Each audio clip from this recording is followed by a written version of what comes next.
Bueno, vamos a comenzar, si respetamos el horario. Bienvenidos a todos, les agradezco el interés en haberse sumado a esta iniciativa que comenzamos hoy. La idea, no voy a robar mucho tiempo porque vamos a hablar la semana que viene, y un poco más en detalle. La idea, pero sí decir que es una actividad que pensamos hacer en octubre y en noviembre, con la idea de que los diferentes grupos que integran el IAL, alrededor de 15, presenten las cuestiones que les interesan, básicamente, a lo largo entonces de estos dos meses. Hoy vamos a comenzar con el grupo de astrofísica planetaria, nos va a ayudar la doctora Paula Ronco y el doctor Marcelo Miller Bertolami, y en las sombras está el doctor Javier Miller, que son las tres personas que conducen este grupo. Yo quiero dejar de agradecer también a la facultad por el interés y el apoyo en realizar estas jornadas, y como les digo, la semana que viene me van a escuchar a mí, así que ahí comentaré algunas cuestiones más. Lo dejo con Paula. Bueno, buenos días a todas y todos. Bueno, muchas gracias por venir, es como raro estar acá en la primera charla después de pandemia. Así que bueno, esperamos que no se aburran demasiado. Bueno, les cuento que somos el grupo de astrofísica planetaria, que somos un grupo joven. Estamos formados por Marcelo Miller y Octavio Vilera, que son investigadores independientes y adjuntos de CONICET, Irina San Sebastián, que anda por ahí, y Santiago Orcajo, que son investigadores postdoctorales. Santiago se acaba de sumar al grupo, se doctoró hace muy poquito. También están Agustín Correa y José Gómez, que son estudiantes de licenciatura. Agustín está comenzando y José está terminando la licenciatura. Y también estoy, bueno, está Javi, me estaba olvidando de Javier Martí.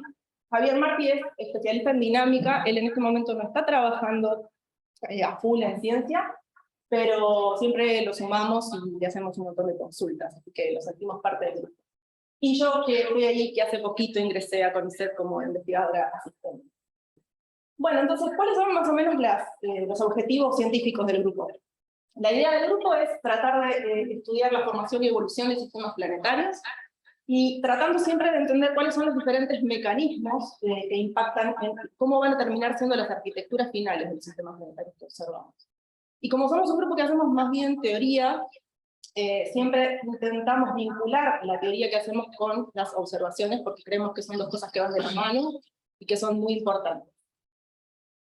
¿Cuál es la motivación para estudiar la formación y evolución planetaria? Bueno, básicamente la gran diversidad de exoplanetas que existen, la gran diversidad de arquitecturas planetarias.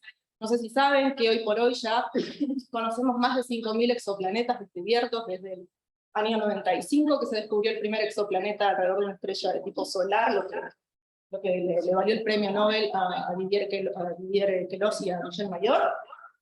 Y lo importante, y por qué hacerlo, es porque desde ese momento y hasta ahora hubo una especie de boom en ciencias planetarias. Hay un montón de misiones, de telescopios, tanto en espacio como en tierra.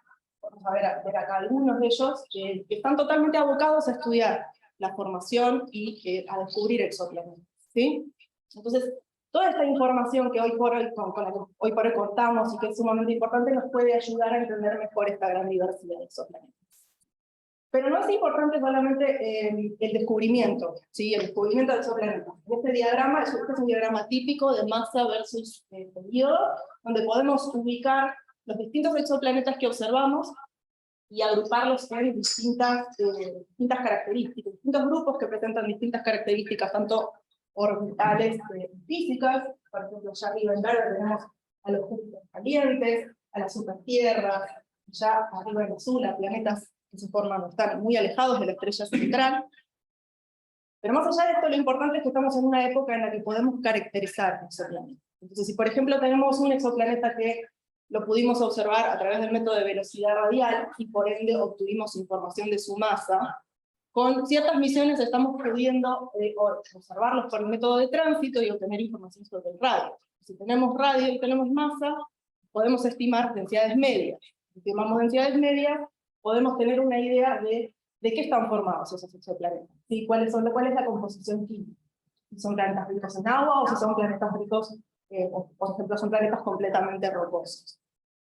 Y otra cosa que es muy importante es que desde hace unos 10 años más o menos, y principalmente con con el boom de lo que significó ALMA, estamos siendo capaces de observar los discos protoplanetarios, que son las regiones en las cuales estos planetas se forman, y los estamos observando con un montón de detalle, con mucha resolución.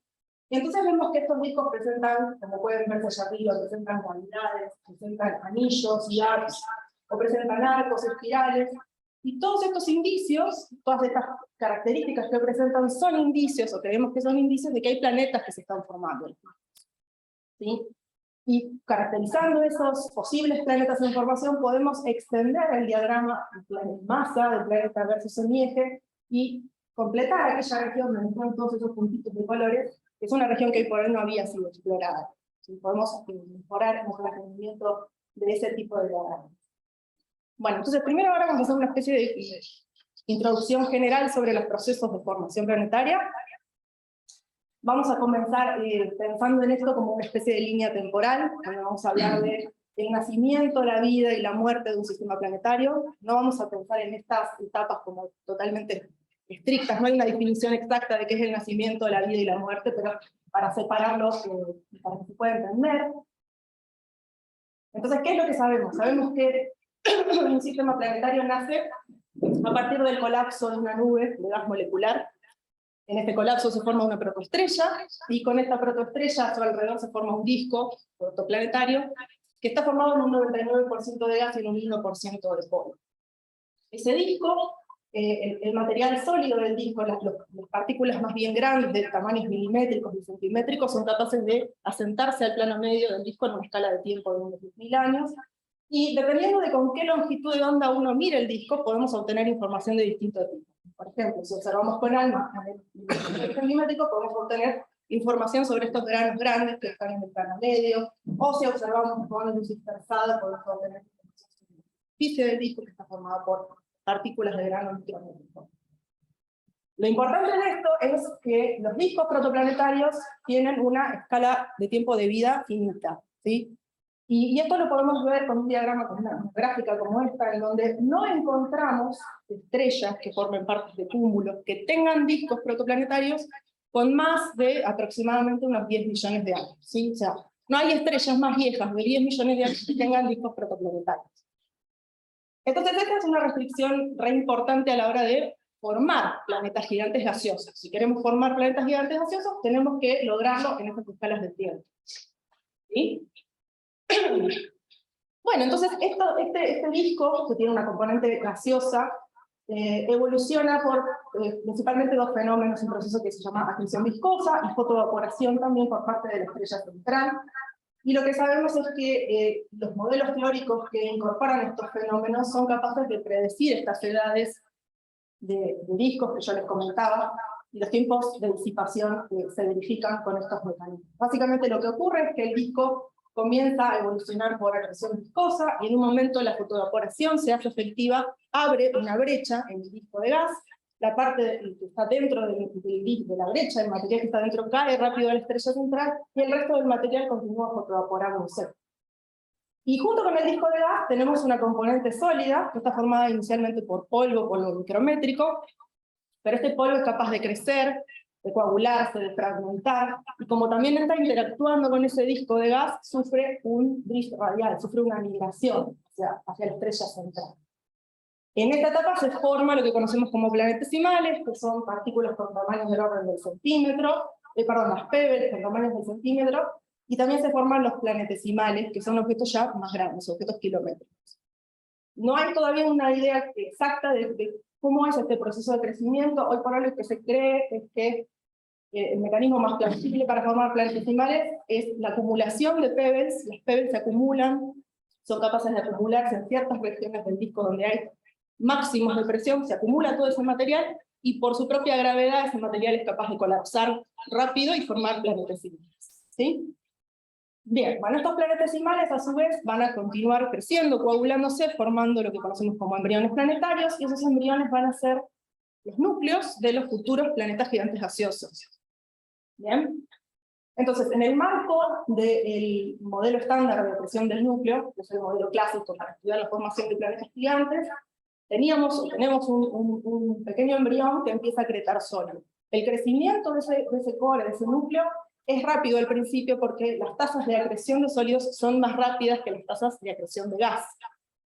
Cuando el core, pero igualmente está acretando gas, ¿sí? El planeta está acretando gas. Cuando la masa de la envoltura se equipara, más o menos comparable a la masa del núcleo, esa masa de la envoltura comienza a contraerse sobre sí misma por su propio peso, y da lugar a que entre cada vez más gas, ¿sí? Y así sucesivamente. Entonces, en ese momento, se dispara la acreción de gas, y se forma muy rápidamente el planeta gigante gaseoso, ¿sí? Eso es lo que, a partir de ese momento, es lo que decimos que el núcleo alcanza la masa crítica, que más o menos es de aproximadamente unas 10 masas terrestres. Ahora bien, este planeta que está creciendo, está interactuando con el disco de gas, ¿sí? Y cuando interactúa con el disco de gas, el gas le provoca un torque al planeta, y ese torque provoca una, ¿cómo se llama? Una migración orbital del planeta, le genera un torque que hace que haya un cambio en las características de su órbita. Cuando los planetas son pequeños o de baja masa, esa migración es la que conocemos como migración de tipo 1, esto ocurre cuando el planeta no es capaz de abrir una brecha en el disco de gas, ¿sí? Y cuando los planetas son gigantes gaseosos, abren una brecha en el disco de gas al atmósfera, como puede verse ahí en la figura, y terminan migrando con una tasa diferente, que es básicamente la tasa a la que se mueve ese gas en el disco. Muy bien, una vez que pasa todo esto, y que pasan aproximadamente esos 10 millones de años y el disco de gas se disipa, podemos pasar a lo que vendría a ser la etapa de la vida del sistema planetario, que es la etapa durante la cual el sistema planetario va a pasar más tiempo, ¿sí? ¿Y acá qué pasa? Acá ya no tenemos gas, ¿no? Ya se disipó el disco de gas. Ese gas actuaba como un amortiguador de las excentricidades de inclinaciones de los planetesimales, de los embriones. Ahora ese disco ya no está. Entonces priman las colisiones gigantes entre embriones y planetas, y protoplanetas. Y eso da lugar a que se terminen de formar, por ejemplo, en el marco del sistema solar, los planetas rocosos, los planetas internos del sistema planetario. Y también creemos que es en esta etapa, al principio de esta etapa, y al final de la etapa gaseosa, en la cual se dan los posibles procesos de delivery de volátiles, es decir, material rico en agua que se encontraba o que se encuentra en las regiones externas del disco, más allá de lo que conocemos como línea de hielo, que es más allá de la posición donde condensa el agua. Todo ese material, por procesos de scattering de pequeños cuerpos, es capaz de llegar a las zonas internas, y creemos que esos son los mecanismos que pudieran haber traído el agua a nuestro planeta, por ejemplo, ¿sí? Durante esta etapa pasan un montón de cosas, es como hay un montón de cosas que pasan desde el punto de vista dinámico, hay scattering de pequeños cuerpos, se terminan de formar o de modelar por ejemplo, los pequeños reservorios, como el cinturón de asteroides, el cinturón de Kuiper. Los pequeños cuerpos que están cerca de la estrella central pueden sufrir mareas de planetas, y también los planetas que de alguna manera y por algún motivo alcanzaron la región interna, estamos hablando de planetas con periodos menores a 100 días, pueden sufrir la pérdida de su envoltura por dos mecanismos importantes, que son la fotoevaporación de sus atmósferas y otro mecanismo que se llama core power mass loss, que es básicamente el calor latente que el planeta tiene todavía de su proceso de formación, que emana hacia la superficie y es capaz de ayudar o colaborar a fotoevaporar un poco esas atmósferas. Entonces, con esos dos mecanismos, se cree que es posible formar planetas tipo supertierras, o mini Neptunos, que son planetas o tipo de planetas que nosotros no tenemos en nuestro sistema solar. Nosotros tenemos solo rocosos y planetas gigantes gaseosos.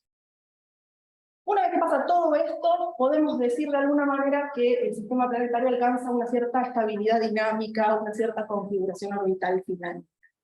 Pero eso en realidad no es muy cierto. Porque ¿qué es lo que pasa? Lo que pasa es que después de todo este proceso, viene la etapa de la muerte del sistema planetario. ¿Qué es lo que pasa en esta etapa? La estrella evoluciona, la estrella sale de secuencia principal y va a atravesar las etapas de gigante roja y de AGB. Entonces, durante este proceso, la estrella está perdiendo masa y se está inflando, ¿sí? Se está expandiendo y está perdiendo masa. Ese proceso de pérdida de masa tiene una consecuencia terrible en el sistema planetario, ¿sí? En cualquier cuerpo menor que esté orbitando la estrella. Lo que sabemos es que por una cuestión natural de conservación del sistema del el momento angular del sistema, lo que tiene que pasar es que las órbitas se van a expandir, ¿no? La estrella se expande, las órbitas de los planetas se van a alejar. Los planetas que están muy lejos, como los gigantes en nuestro sistema solar, van a sobrevivir a esta expansión estelar. Pero los que están muy cerca, como Mercurio, Venus, la Tierra, no se sabe, ¿sí? Van a sufrir, van a ser tragados por la estrella central, ¿sí? Es decir, van a sufrir dos fenómenos. La expansión de sus órbitas, pero también las mareas estelares, porque la estrella está muy grande, o sea, creció demasiado, su envoltura es muy grande, y los va a traer. Entonces no se sabe qué va a pasar con esos planetas intermedios. Este es un tópico al que se le está dando mucha importancia últimamente, y está muy bueno, muy interesante, porque ¿qué es lo que está pasando? Cuando la estrella es capaz de llegar a la última etapa, es decir, expulsó todas sus capas y se transformó en una enana blanca, todo ese proceso de expansión dispersa a los cuerpos de ese sistema planetario que estaban alrededor de la estrella. Y ese proceso de dispersión puede generar o lograr que algún particular objeto, un planetesimal, un planeta, si adquiera una excentricidad muy alta. Y si eso pasa, ese planeta puede acercarse mucho a la enana blanca. Y si ese planeta o planetesimal se acerca mucho a la enana blanca y es capaz de atravesar su radio de Roche, las fuerzas de marea lo pueden romper, lo pueden deshacer, ¿sí? Y ese proceso puede generar lo que se conoce como un disco de escombros. Y hoy por hoy es genial porque hay un montón de evidencia observacional que nos dice que realmente pasa esto, ¿sí? Que hay material de esos discos que está cayendo en la estrella, en la enana blanca, y estamos conociendo cuáles son esos metales, porque los vemos en líneas de emisión sobre las fotósferas de las estrellas. Entonces este es el momento en el que por primera vez, más allá de que uno puede estudiar las atmósferas de esos planetas, ¿sí? Pero es la primera vez concreta y directa de la que tenemos información del material químico que está formando los planetas o que alguna vez formó. Y esto está buenísimo porque todo esto nos ayuda a mejorar los modelos de formación planetaria con los que trabajamos y reiniciar el ciclo, ¿no? Es como una cuestión cíclica, uno mejora las condiciones iniciales y puede estudiar mejor todos estos procesos de formación. Bueno, entonces después de este resumen, vamos a contar un poquito algunos de nuestros trabajos. Vamos a empezar por uno en el que, vamos a decir que fue el primer trabajo del grupo. En este trabajo lo que quisimos hacer fue estudiar cómo se forman los planetas gigantes en órbitas lejanas. ¿Sí? En órbitas lejanas, como es el caso de este sistema muy conocido, el sistema HDR 8799, que presenta 4 planetas gigantes gaseosos muy lejos de la estrella central. Formar ese tipo de planetas en el marco del modelo de acreción del núcleo, que yo conté, es difícil. ¿Por qué es difícil? Porque lejos de la estrella hay poco material para formar planetas, y porque las escalas de tiempo de formación, cuanto más lejos de la estrella estoy, más altas son. Y recuerden que yo tenía que formar planetas gigantes en menos de 10 millones de años, ¿sí? Entonces, estamos haciendo unas simulaciones, estudiando formación planetaria en discos que evolucionan por acreción viscosa y por evaporación, y lo que encontramos, medio así por casualidad, fue que puede darse una especie de sincronización entre la migración de un planeta y la disipación del disco, ¿sí? Entonces, en este trabajo, básicamente, para poder estudiar ese mecanismo de forma más detallada, Marcelo y Octavio principalmente mejoraron la física de nuestro modelo. Nosotros contamos con un modelo global de formación planetaria, del cual Máximo nos va a hablar más tarde. Ellos mejoraron la física del modelo, es decir, ahora podemos trabajar con un disco que es no isotermo, cuya temperatura cambia en el tiempo. Y antes estábamos trabajando con discos cuya temperatura era la misma en todo el tiempo, no cambiaba la temperatura. Y entonces, por ejemplo, en este gráfico que ustedes ven acá, vemos densidad superficial de disco en función de la distancia de la estrella central. El disco empieza a evolucionar por acreción viscosa, en un momento se hace efectiva la fotoevaporación, eso ocurre en el tiempo A, ese dibujito que ven ahí, ¿sí? Se abre un gap en el disco, todo este material cae rápido en la estrella central, y el resto del disco, ¿sí?, continúa evolucionando. Entonces, mejorando la física y mejorando las tasas de migración, podemos hacer mapas de migración, en donde graficamos la masa del planeta en función del radio, y ahí lo que vemos en colores es dirección de migración. Todo lo que está en verde implica que hay migración hacia adentro, y lo que está en azul implica que hay migración hacia afuera. Ese primer recuadro que ven ahí se compara con esa posición temporal en la evolución del disco. Entonces, si uno computa la formación de un planeta, con un modelo de formación planetaria, cambiando las diferentes condiciones iniciales, como puede ser la posición inicial, por ejemplo, puede ver que el planeta comienza a crecer, migra hacia adentro. Acá estamos graficando tiempo en función de este eje, el planeta migra hacia adentro, pero en un momento se queda capturado en una región entre estas dos curvas de ven. Esta región entre esas dos curvas está siendo básicamente representada por esa región azul que está hablando de migración hacia afuera, ¿sí? Y eso es un gráfico que está evolucionando con el tiempo, ¿sí? A, B, C, D, son gráficos que cambian con el tiempo. Entonces, un planeta que queda atrapado en esa región se mueve para atrás, ¿sí? Y con este mecanismo muy simple lo que logramos es explicar cómo formar un planeta casi con la masa de Júpiter a 100 unidades astronómicas, ¿sí? Bueno, este fue un lindo trabajito que hicimos. En el marco de la formación de planetas gigantes, también Irina estuvo trabajando, está trabajando en su doctorado y de su postdoc, en tratar de entender cuál es el rol que juega la fragmentación en el crecimiento de un planeta gigante. Cuando el planeta está creciendo, está perturbando a los planetesimales que están a su alrededor, ¿sí? Esa perturbación hace que las velocidades relativas de esos planetesimales sean más altas. Y si tengo velocidades relativas más altas, puedo tener disrupciones catastróficas, colisiones catastróficas entre esos planetesimales. Cuando eso ocurre, puede generarse un fragmento grande y una distribución de fragmentos. Y no es lo mismo formar un planeta gigante acretando planetesimales todos del mismo tamaño, o acretando planetesimales cuerpos de distintos tamaños. Entonces, Irina lo que hizo fue estudiar cómo afecta el crecimiento de un planeta, teniendo en cuenta este proceso de fragmentación, y también teniendo en cuenta cómo cambia, si cambia el material de ese sólido, el material de sus planetesimales, si son basaltos o si son hielos. Los distintos procesos pueden hacer las distintas composiciones de estos fragmentos, puede hacer que la formación del planeta gigante se inhiba, se enlentezca. Si en esta gráfica vemos, por ejemplo, esta curva roja está mostrando el crecimiento del núcleo de un planeta, ¿sí?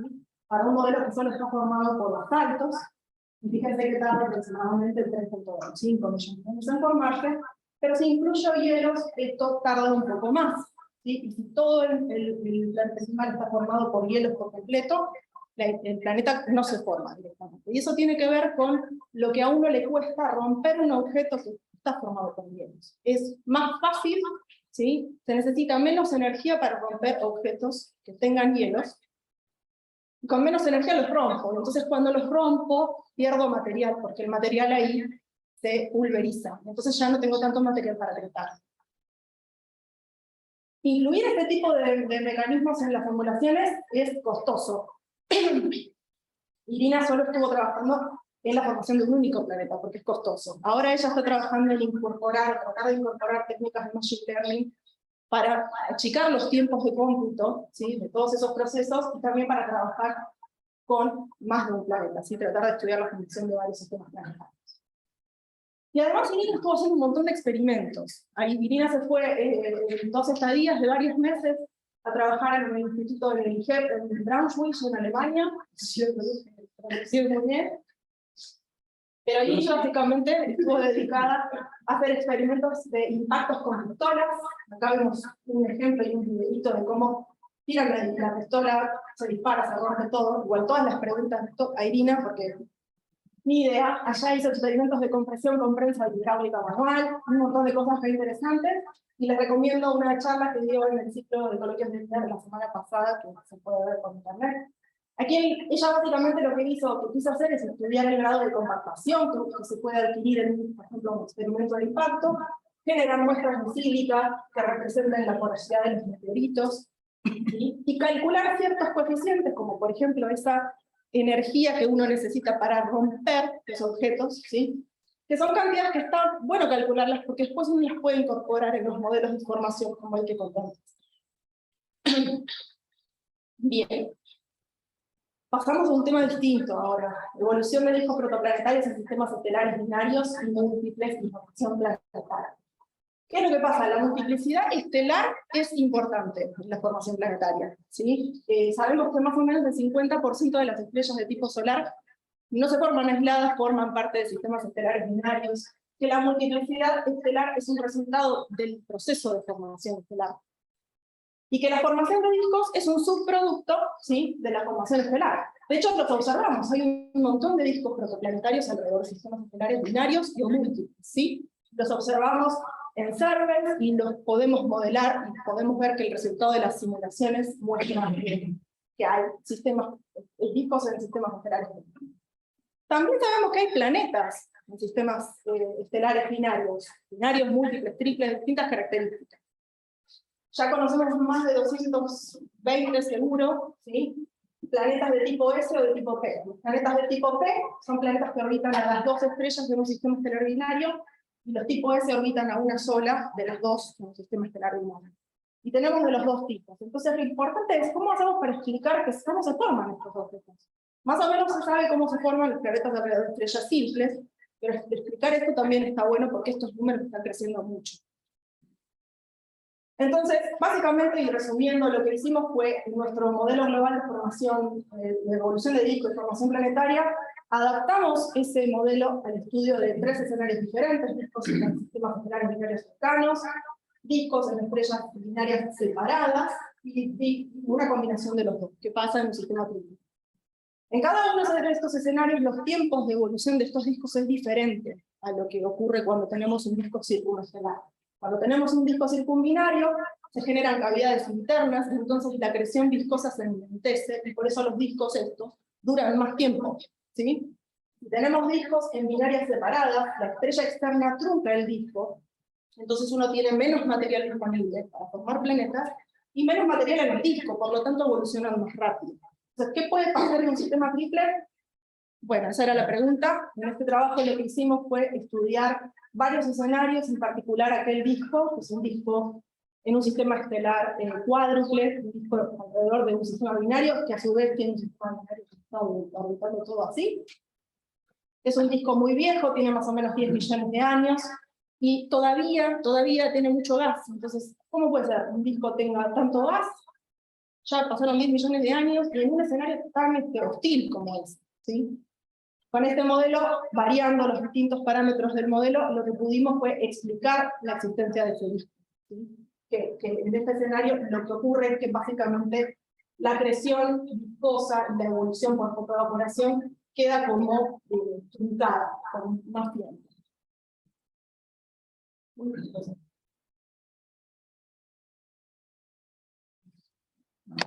Me falta una diapo acá. No sé cómo. No. Ahí va, no sé qué pasa. Bueno, en el marco de la evolución de discos en sistemas estelares binarios, Agustín, para su tesis de licenciatura, está empezando a trabajar con escenarios de este tipo, escenarios de estrellas binarias separadas, ¿sí? Y está estudiando cómo afectan distintos tipos de fotoevaporación, o distintas prescripciones de la fotoevaporación en estos escenarios. La idea futura es poder hacer algún tipo de estudio de síntesis poblacional para entender y tener una idea de cuánto tiempo tardan en disipar estos discos. Y también estamos estudiando cómo evoluciona el sólido, ¿sí? Por ahora solo estábamos acá estudiando cómo evolucionaba la componente gaseosa del disco, ahora estamos incluyendo cómo evoluciona la componente gaseosa, y ahora estamos incluyendo la componente sólida, porque lo que queremos es, como les mencionaba antes, estudiar finalmente formación planetaria, formación de planetas tipo S y tipo P. Y el último tópico que les voy a contar un poco yo, tiene que ver con un trabajo que hicimos durante la pandemia, en el cual estamos estudiando qué es lo que pasa con un sistema planetario en la etapa de gigante rojo, ¿sí? Lo que mencionamos al principio fue que durante esta etapa, los principales efectos que sufre un planeta que está dentro de las 10 unidades astronómicas aproximadamente son la expansión orbital debido a la pérdida de masa de la estrella central y el decaimiento orbital por mareas estelares. Entonces, había hasta ese momento un montón de estudios que permitían estudiar cuál iba a ser el destino de un único planeta, que es una estrella que evoluciona de esta forma. Ya podemos ver gráficas de cómo cambia el semieje en función del tiempo, y donde esa curva roja sólida básicamente está representando el aumento del radio de la estrella central.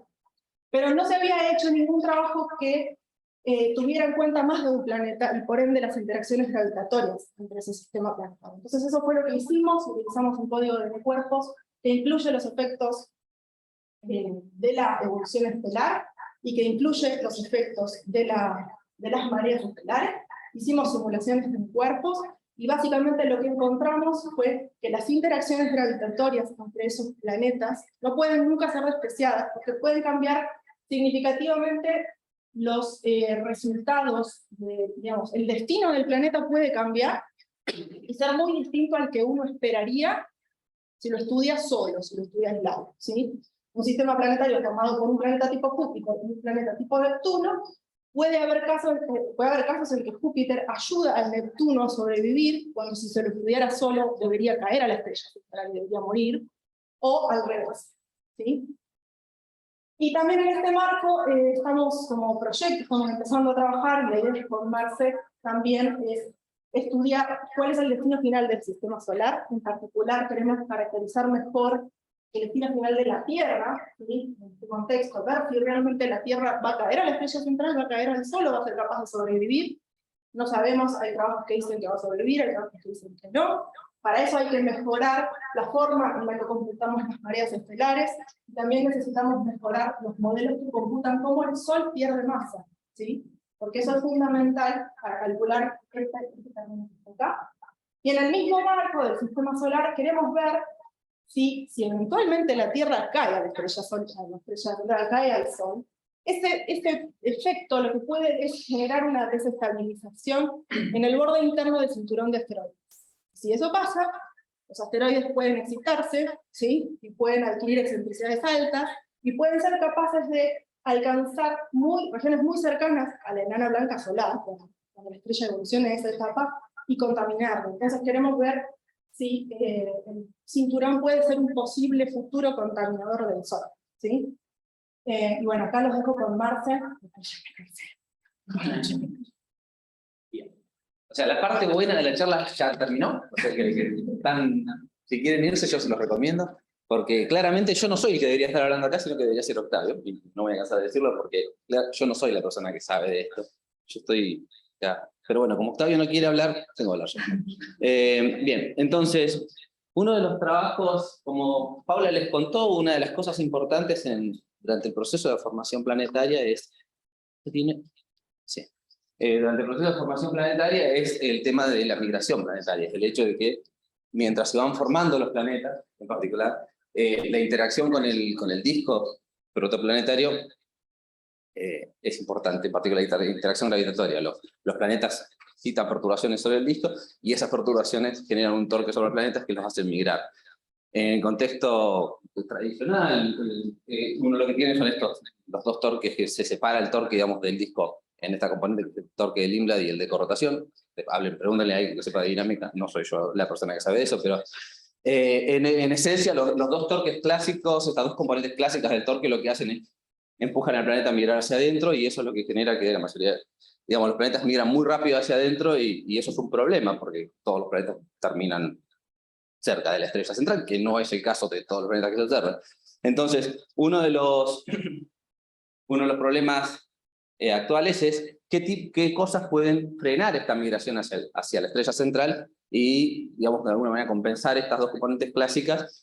Y bueno, dos trabajos que surgieron hace en el último lustro, en la última década. De hecho, los dos, digamos, uno pues, que está acá, que lo que estudiaron es que normalmente cuando uno estudia los discos, esta migración, uno hace simplificaciones, los discos son isotermos o se comportan adiabáticamente, y bueno, lo que estudiaron en este trabajo de Pablo Benítez Sampay, por ejemplo, es que cuando el planeta Creta, las piedras, los cascotes y todo eso genera calor. Ese calor que se radia sobre el disco genera desviaciones de las hipótesis clásicas, Y eso genera un lóbulo bueno, cambios en las densidades alrededor del planeta que generan un torque, una componente térmica del torque. Bueno, entonces, eso, y de hecho, lo que encuentran es que eso podría justamente ir en la dirección opuesta, o sea, empujar al planeta a migrar hacia afuera o compensar las migraciones hacia adentro. La otra cosa es esto, que está acá, este trabajo, donde lo que estudiaron fue el hecho que, claro, normalmente uno lo que estudia es el torque generado por el gas porque es la componente mayoritaria del disco protoplanetario, pero hay una componente que es la componente sólida, que es el polvo principalmente, que también es acretado por el planeta y tiene un comportamiento distinto del gas. Y bueno, la cuestión es, ese polvo cuando es acretado, ¿qué tipo de torque genera? Bueno, lo que encontraron es que digamos, cuando uno tiene en cuenta el efecto del polvo que está en el disco, eso también genera un torque hacia afuera. Entonces lo que hicimos con Octavio, en particular fue, lo que está arriba son dos estudios diferentes, el de arriba es justamente un estudio de ver cómo impactaría los efectos de torques térmicos, es decir, de las desviaciones como consecuencia de la difusión térmica en el disco protoplanetario, sobre la migración planetaria, y lo que está acá abajo es cómo afectaría al incluir el efecto del polvo en la migración. Y otra vez, acá los colores, como diagramas, ambos diagramas son la masa del planeta contra la distancia de la estrella central en el electrón. A una pantalla, ¿no? Para diferentes perfiles. Pero, digamos, para un dado perfil de densidad, y esto sería, cuando uno no tiene en cuenta los torques térmicos, cuando uno los tiene en cuenta, y lo que uno ve acá, que aparece esta zona azul, que justamente es una región donde se generarían, el torque neto sería hacia afuera, entonces genera migración hacia afuera. Entonces lo que uno puede ver, por ejemplo, es que acá, comparando la migración de dicha para en ambos casos, uno lo que ve es que en el caso donde se tiene en cuenta el torque térmico, por ejemplo, a esta posición inicial, esto no ocurre en cualquier situación, pero en este caso particular, en ausencia de esta componente, el planeta migra hacia adentro, que es lo que uno sabe, y si uno tiene en cuenta esa componente, cambia bastante el comportamiento de la migración planetaria. De hecho, hay una migración hacia afuera bastante importante en las etapas tempranas, que son las importantes porque es donde el disco realmente de gases es denso y genera torque importante. Y algo similar, la física es completamente distinta, ocurre cuando uno tiene en cuenta el efecto del polvo. Acá otra vez, acá el efecto del polvo es más importante para planetas de menor masa. Fíjense la diferencia de escala de masa acá, ¿no? Esto va de 0 bien abajo hasta masas terrestres, y esto que acá es solamente entre 0,1 y 10 masas terrestres. Esto es algo para planetas muy chiquitos, en las etapas tempranas de la formación planetaria. Pero uno lo que encuentra también es, otra vez, cuando uno acá comparando, teniendo en cuenta el polvo y no teniéndolo en cuenta, ¿funcionando? ¿Sí, foto? Sí.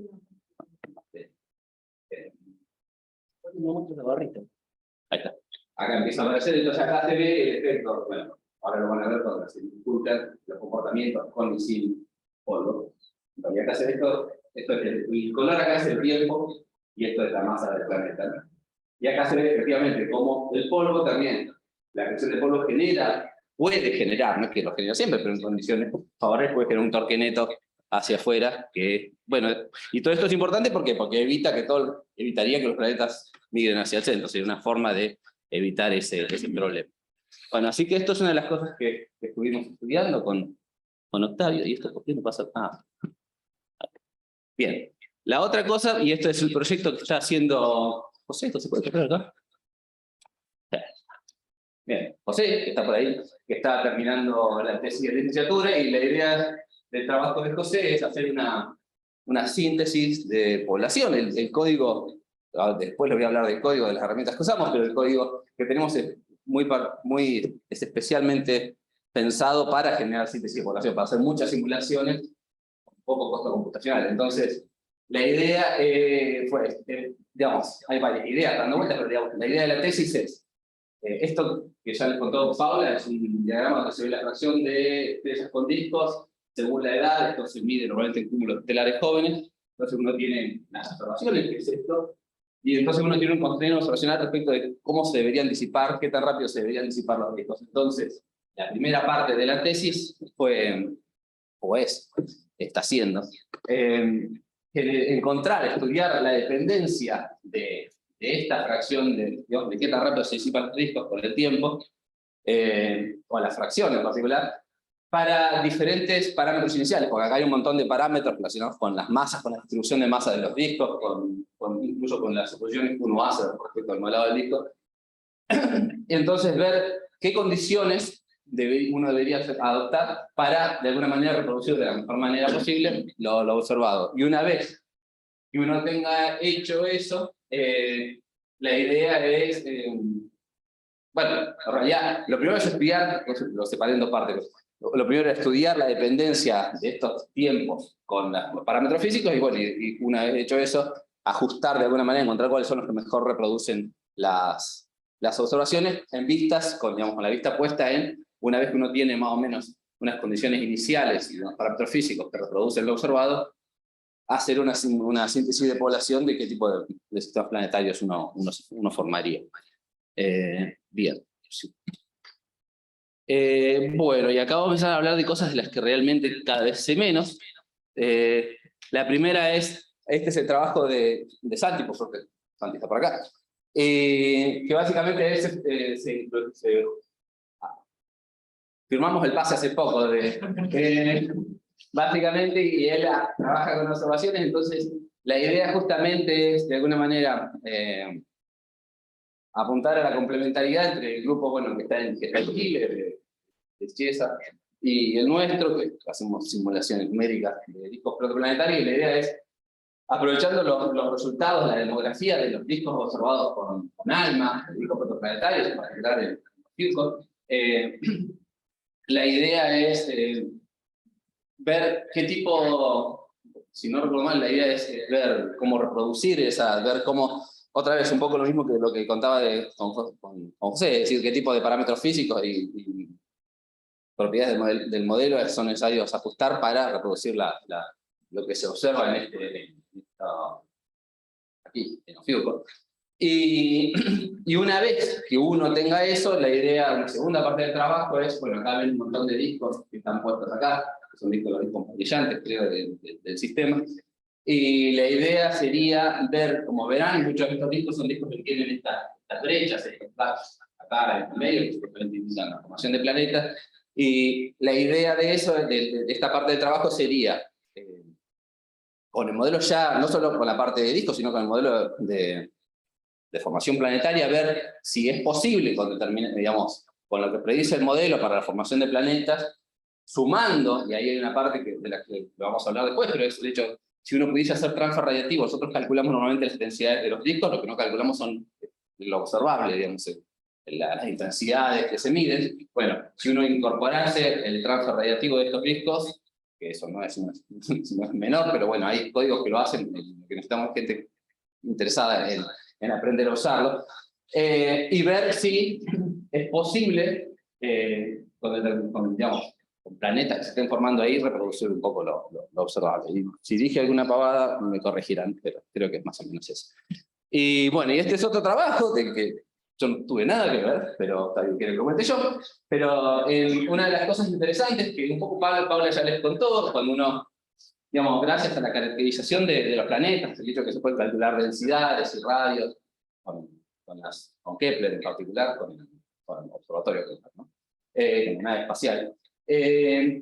Lo que se pudo determinar es que hay una bimodalidad en los tamaños de los planetas, que son estas que hay como supertierras y Neptuno, y junto con Julia Belperini, que es una colega que trabaja en Suiza, que estuvo un tiempo acá, ahora una década más o menos, ya no hace tan poco tiempo, y después fue a trabajar a Suiza. Entonces, usando el modelo de crecimiento de formación planetaria, incluso teniendo en cuenta el crecimiento del polo, ya que voy a hablar un poco cómo es el modelo, lo que encontraron a grandes rasgos es que es posible, si uno tiene en cuenta las diferentes composiciones con las que se pueden formar los planetas, el hecho de que si uno forma planetas secos, esto que está acá es la relación de masa y hielo.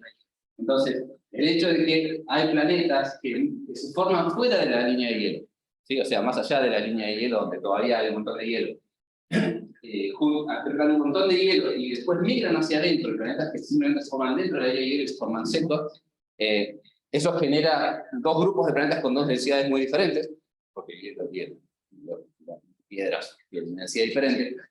Y eso naturalmente explicaría esta bimodalidad en los radios de los planetas. De hecho, hace unas semanas, 2 semanas, 3 semanas, salió un trabajo en Science, donde de alguna manera muestran que efectivamente esto es un poco así, ¿no? O sea, que efectivamente muestran que esta es probablemente la mejor explicación que hay hasta ahora disponible para lo que se está observando, ¿no? Se hacen unas determinaciones, ahora ni recuerdo cuáles son las observaciones que hacen, pero sí recuerdo que salió el trabajo porque lo discutimos en el Astro PH. Es más, los que vengan a las reuniones que hacemos los jueves para charlar de artículos, recordarán que hace 1 o 2 semanas Octavio lo contó al trabajo. Y bien, nada. Bueno, y este es otro trabajo que me parece particularmente interesante, y después un poco para ir terminando, porque esto ya más o menos venimos bien en tiempo. Las herramientas numéricas que usamos, porque bueno, creo que vos, Fabio, nos habías dicho que una de las cosas interesantes era un poco contar qué tipo de cosas usamos para ver si hay alguna posibilidad de algún tipo de sinergia dentro de los diferentes grupos. Bueno, el primer, de alguna manera, el código más, el caballito de batalla, te diría, el grupo es el planetal, que es un código que empezaron a desarrollar Octavio y Paula. Participé tardíamente en eso, pero algo de eso. La verdad que ya ni me acuerdo si es algo. Entonces, en esencia, el código es un código que lo que busca es poder permitir hacer síntesis de información planetaria de una manera rápida y eficiente. Entonces, quizás usa un modelo relativamente simple, pero no tan simple de disco, que es un disco modelado de 1D más 1D, y con un conjunto de rutinas que lo que siguen es la formación planetaria, tanto la formación de sólido, de acreción de sólido como acreción de gas, y después obviamente tiene una parte donde está la interacción entre los planetas y el disco, que es donde aparece el tema de la migración de la que hablaba antes. Como para que se hagan una idea, como para que tengan una idea de qué tipo de cosas son las que se resuelve por un lado la evolución del disco de gas para presión viscosa y fotoevaporación, que es un tipo de ecuaciones diferenciales, donde uno sigue el sigma acá es la densidad superficial de gas, y esto que está acá son 3 ecuaciones para el transporte vertical. Por eso se le dice 1D más 1D, porque como uno separa el problema en el transporte vertical de radiación y el equilibrio estático vertical, y por otro lado resuelve separadamente la evolución radial del gas.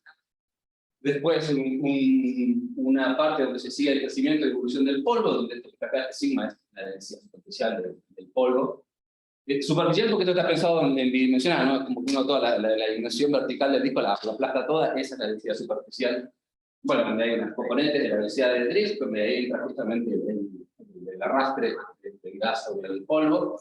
Y bueno, para el polvo además se siguen las leyes para seguir el crecimiento del polvo de manera más o menos consistente, donde el polvo crece a medida que pasa el tiempo. Bueno, con este tipo de escala. Es una forma de poder seguir el crecimiento del polvo.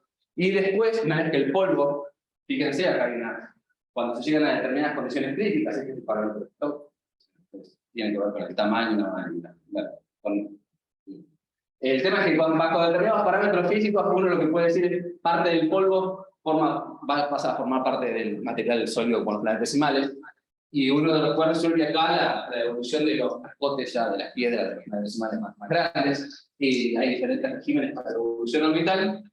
Y bueno, acá es donde entra, si uno quiere seguir además la fragmentación, cómo las diferentes piedras van chocando, se van fragmentando, volviéndose a juntar, uno tiene que resolver este tipo de ecuaciones para cada especie, y es un quilombo, creo que estuvo haciendo Irina durante su doctorado, si no recuerdo mal, ¿no? Sí. O sea que estamos, cuando habla de PBS, eso es grava, la palabra sería grava, yo insisto, hay palabras castellanas para eso. Y grava es perfecta porque significa exactamente eso. Bien, la otra cosa es bien, la otra parte, el tema de la formación planetaria. Bueno, uno sigue por un lado la evolución del disco con este tipo de ecuaciones, la evolución del núcleo sólido, que se va formando, como ven, por acreción, para esto no hay una palabra anterior, más que del disco de sólidos. Y bueno, ya sea ahí tenemos acreción por grava y acreción por planetesimales, que son las cosas del tamaño en metros, kilómetros.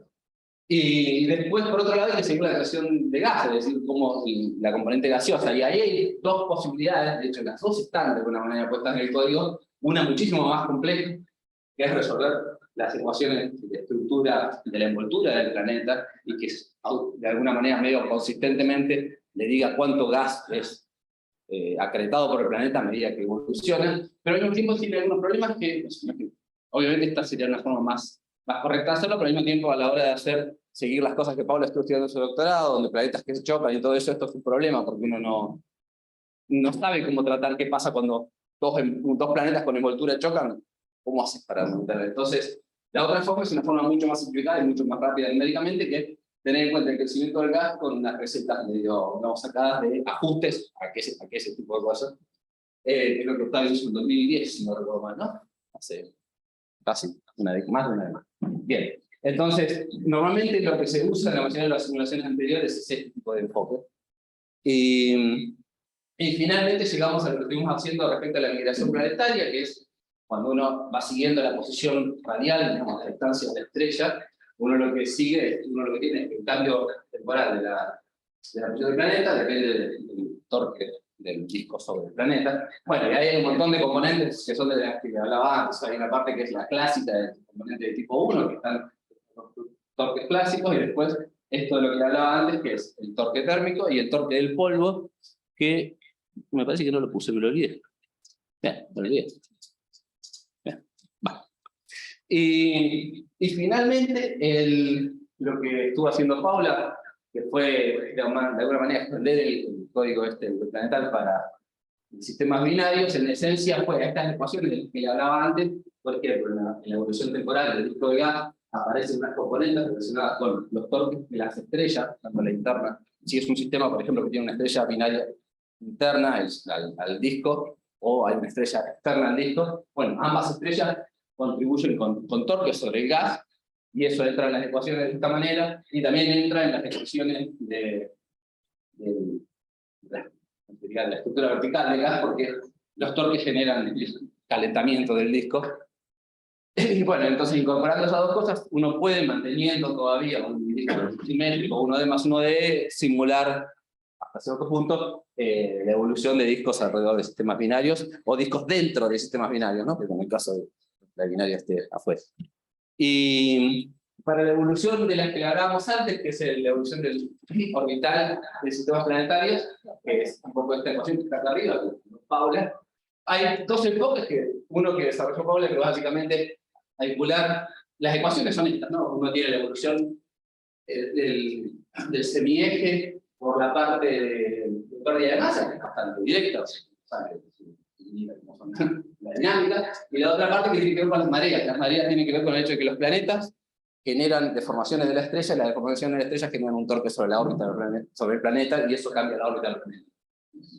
Bueno, y ahí entran un montón de propiedades de la estrella central, porque bueno, qué tanto se deforma la estrella central depende de qué tamaño tiene, principalmente de qué tan profundo no es la zona convectiva, y bueno, qué tan, bueno, las velocidades dentro de la zona, hay un montón de cosas que entran de las propiedades. Bueno, entonces, una forma es hacer lo que es rápida para explorar el espacio de parámetros, principalmente es una herramienta bastante funcional, me encanta porque es rapidísima, y que permite para un planeta aislado, de alguna manera, resolver estas ecuaciones de la evolución del semieje, y uno puede ver, dada una evolución de uno a esto, lo corre sobre una evolución estelar dada, ¿no? O sea, uno toma un código de evolución estelar, calcula una evolución de una estrella, lo pone como la evolución temporal de estas cantidades que están acá, y uno puede calcular la evolución del semieje.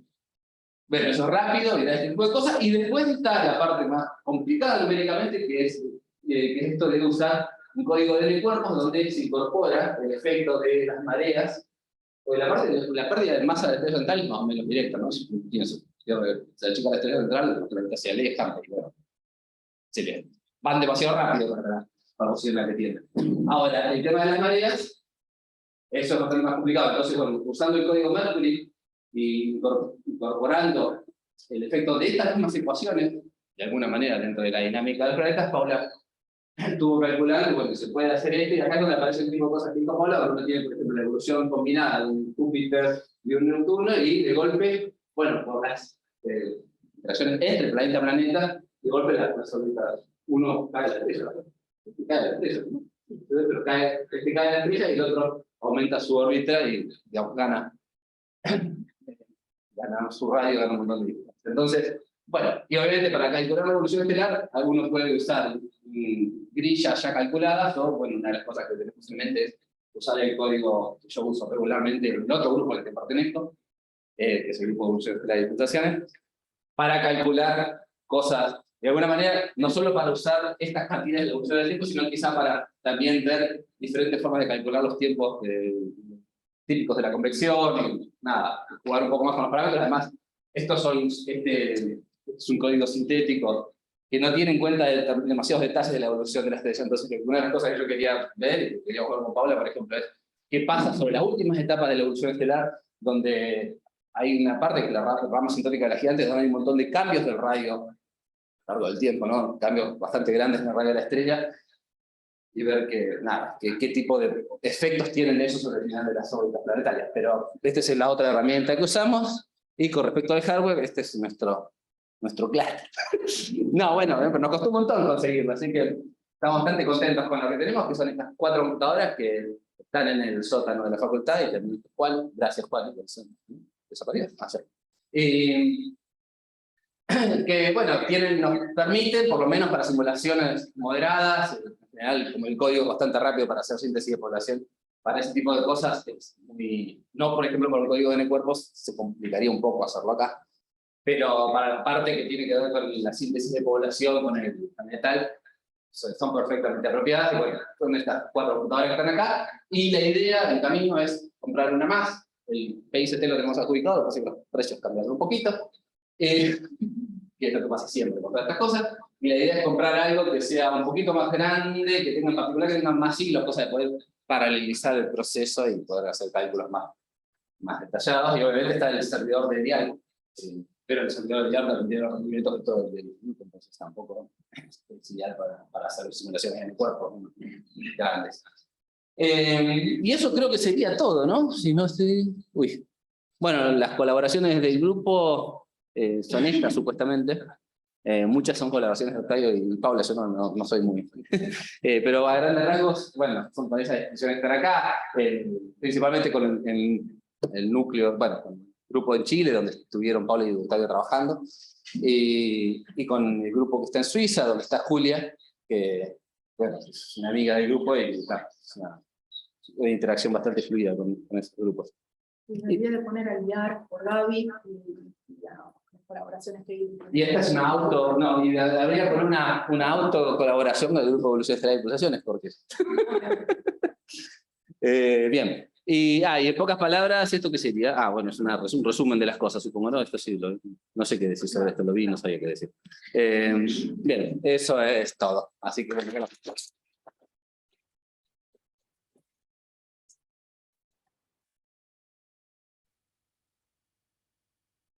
Marcelo. las preguntas las contesta Octavio. No, por ahí es muy específico, pero ¿piensan o hacen cálculos con estrellas masivas centrales o...? A ver, ¿se puede? El problema con las estrellas masivas... A ver, aquellas más masivas sería la primera pregunta. Y más de 8 masas solares. Pero el tema es que ahí el problema de las escalas... No, porque no... Me parece no hay... Por empezar que no hay sistemas... Claro, no hay nada. O sea, el tema es que la formación del estrés es como que todo sucede al mismo tiempo, o sea... Países con polvo. ¿Eh? Países con polvo alrededor. Claro. Está bien, pero no en las etapas de formación, estamos hablando de estrellas ya formadas, ¿no?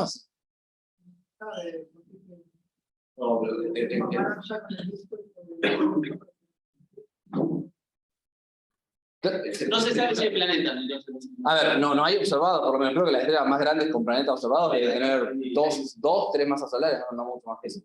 Hay un mecanismo en la planetaria. ¿En modelos o en modelos? Observación.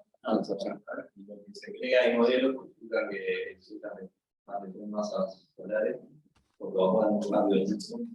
Y las estrellas más masivas tendrían otro tipo de Claro, que son las que estudian ustedes. El disco creo que se mueve para el otro lado, digamos. Sale de la estrella para afuera.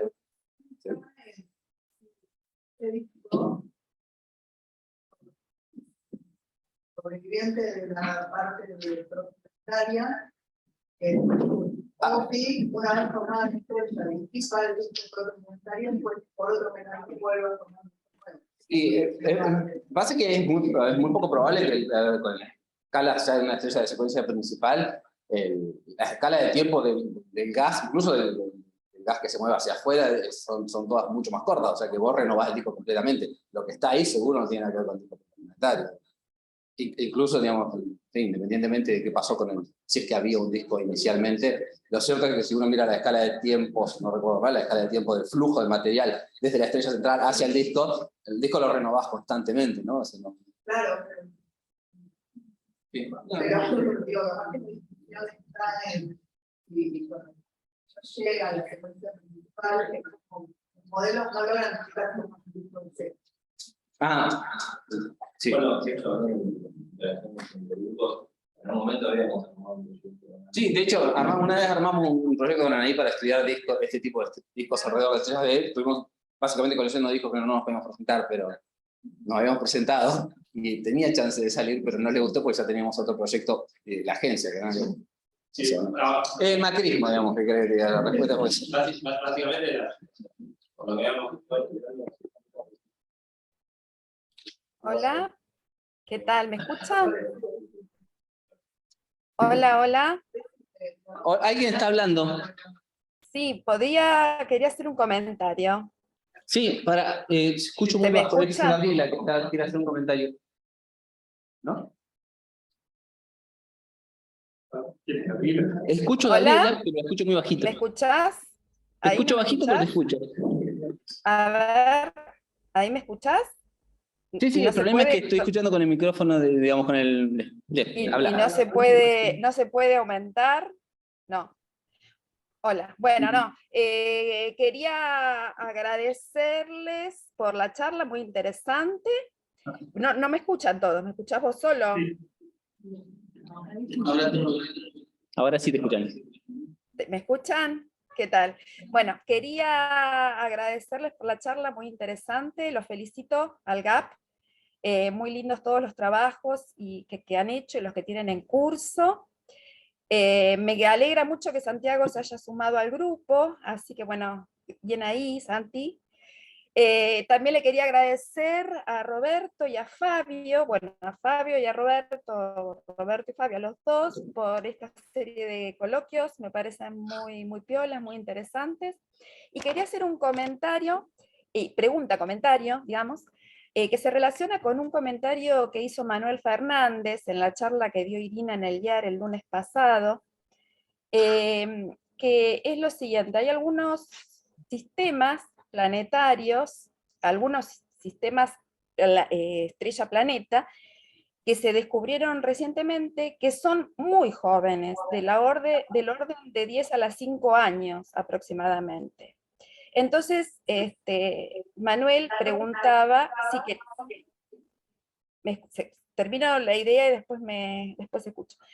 Entonces Manuel preguntaba cómo podía ser posible, si eso significaba también, en algunos lugares he leído, si el sistema solar se había formado antes de lo pensado. Bueno, quería hacer un comentario y después, bueno, discutirlo. Mi comentario es que, bueno, el sistema solar no se podría haber formado en 10 a 5 años, pero otros sistemas planetarios podría ser, siempre y cuando estemos hablando de planetas gigantes que se forman por inestabilidad gravitatoria, de una manera similar a la formación de enanas marrones o de estrellas. Ahora, mi pregunta sería si, además del mecanismo donde podríamos formar planetas gigantes, ¿sí?, con una composición tipo solar, podría formarse otro tipo de planetas, tal vez por la creación de pebbles, sin pasar por planetesimales, no sé, eso, ¿qué comentarios podrían hacerme al respecto? O aclaración. A ver, yo creo que Octavio lo puede contestar más, pero el tema de la creación de pebbles facilita la formación planetaria, Claro. no a esa escala de tiempo, ¿no? Imagino que hace poco se observaron un alma de años que tiene un datos. Entonces el disco es un disco clase 1, el disco muy joven, el disco más joven, el disco muy rápido, se cree que se cambia el disco, estarían siendo distintos, digamos, por una información. Y en principio sí, digamos, que el modelo de la agresión de PDR permite formar barreras en escala en escala de 5 años. De hecho, nos preguntamos cuando tuvimos un trabajo, si hay un máximo de presión en el tipo de gases, el máximo de presión acumula el material que viene a la parte externa, y acumula mucho material, y tenemos la formación de material de combustible en una escala de 100 años, aproximadamente. Está en concordancia, digamos, con los modelos teóricos. Y sí, no hablamos nosotros tampoco, hay otro modelo gigante, en principio, que es un modelo de calidad de la historia. Pero bueno, depende, sí, que básicamente el tipo podría estar directamente, generar grupos, colapsar de forma de tipo Júpiter. Que bueno, que se está trabajando, eso está con un modelo mucho más complejo, pasa aerodinámica, y en general, todavía no hay un modelo ultra detallado de ese organismo, porque vamos, estamos pero podría ser así, pero sí, se cree que la función planetaria puede empezar a partir de los sistemas jóvenes, para lenguas mucho más chicas, que quizás se creía, como que está en auge. Y de hecho, para algunos sistemas solares, quizás Júpiter, hay algunos modelos que dicen que Júpiter podría haber formado en menos de 1 millón de años más o menos, como para preparar una población de virtudes de la que se observan las propiedades internacionales. No sé si contesté más o menos rápido. Lo que no sé si te escuchó. Más o menos, pero no importa. Después hablaremos, me lo dirá de vuelta. Pero no escuché, más o menos escuché. Bueno, muchas gracias, muy amable. Muy interesante tu respuesta. ¿Pregunta o comentario?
Tan notable, porque estamos muy acostumbrados a cosas impresionantes hoy en día, pero para los más viejitos sí, y realmente ver imágenes, discos protoplanetarios con algo, con las otras instrumentaciones existentes hoy en día, con el que va a existir dentro de poco, es realmente algo que, qué sé yo, hace 20 años atrás, si a uno le decían que iba a ocurrir, Yo tengo sí, no lo creíamos. Eran un par de píxeles. Exactamente, no lo creíamos. Y hoy hay imágenes. Íbamos a poner una Hay una- diapositiva del contraste de cómo se veía los discos pre-alma, la post-alma, antes Es algo pixel, nada, que podamos tener esa información. lo menos es. No, yo lo decía porque me recordaba las imágenes del HFT cuando se empezaron a ver algunos de estos sistemas de información. Sí, alma.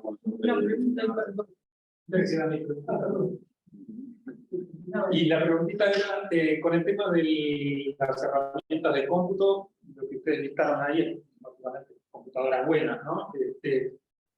La pregunta es si se requieren más recursos, si es una cuestión de que uno se ajusta a lo que tiene disponible, o sea, sería deseable tener mucho A ver, más. a ver, siempre es deseable tener más, esa parte industrial. La parte, uno se ajusta a lo que tiene en el siguiente sentido, que tiene que ver con lo que mencionaba antes, por ejemplo, cálculos de n cuerpos, que claramente con esto que tenemos no se pueden hacer. Si no, podría Se llegar a pueden, lo que pasa es que Sí, pero es una uno tiene que tortura, ¿no? ocupar esas computadoras por semanas. Sí, no, y además Las el escalas tema- de tiempo de esas simulaciones son muy largas. Entonces, sí, es un problema, sobre todo estas en las que estudiamos la evolución de un sistema a lo largo de toda la edad, toda la vida de la estrella, Sí. prácticamente toda la evolución. Y lo mismo Muy para larga. lo otro, yo mencionaba que la síntesis de poblaciones con el código planetal son rápidas, pero lo cierto es que la escala del tipo de síntesis poblacionales que uno puede hacer también son muy diferentes. Por ejemplo, la que hicieron ustedes con Julia, esas cosas donde hicieron, no sé, una cantidad de simulaciones que entonces sería bastante impensable hacerlas o tardaría mucho tiempo, ¿no? O el tipo de cosas que hizo Irina, donde sigue la fragmentación como escalea en el cuadrado. Entonces, ahí, todas esas cosas, si las querés hacer así, no podés hacer, o bien no las hacés y buscás alguna aproximación, o bien esperás a que alguien...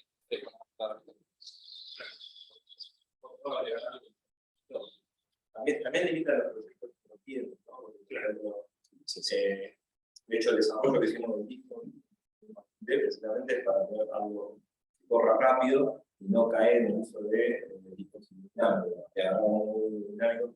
Por ejemplo, uno podría pensar en proyectos de hacer cosas con discos dinámicos, pasa que requieren clúster de GPU o de varios centenas de procesadores disponibles. Y entonces uno a veces dice, bueno, hagamos un proyecto para, no sé, hacer alguna simulación con un disco dinámico, y a veces sí estamos limitados, realmente cómo hacer.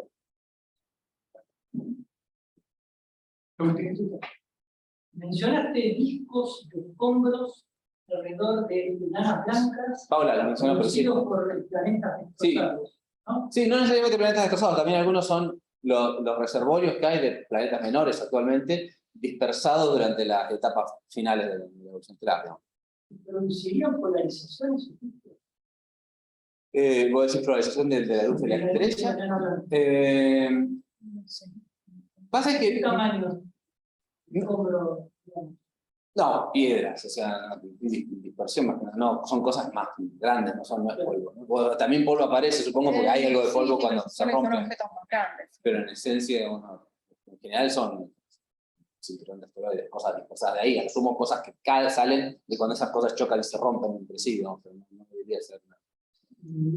No sé si hay cosas estudiadas en luz polarizada ahí, pero...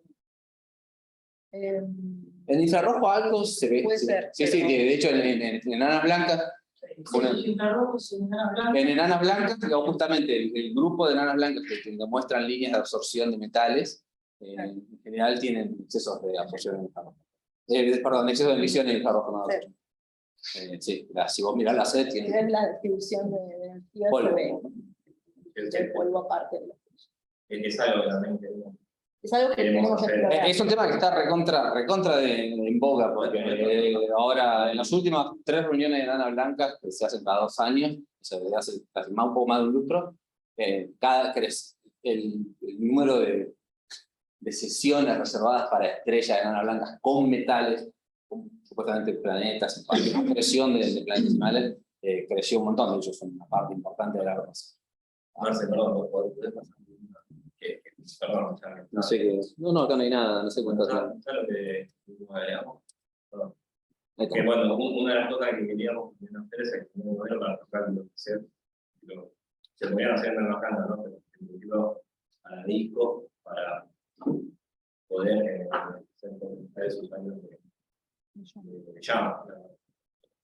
Los modelos que hay disponibles para cómputo de C son básicamente discos un D más un D, como trabajamos nosotros, acoplados con modelos transportativos. Si pudiéramos hacer un modelo transportativo acoplarlo, en principio podríamos hacer cómputos de C y pensar en usar llama y yo no tenía que hacer ni un montón de información en el disco, no va a ser el disco, la velocidad del disco, la tamaño de la partícula, el azul, con inputs simplemente los modelos como son binarios.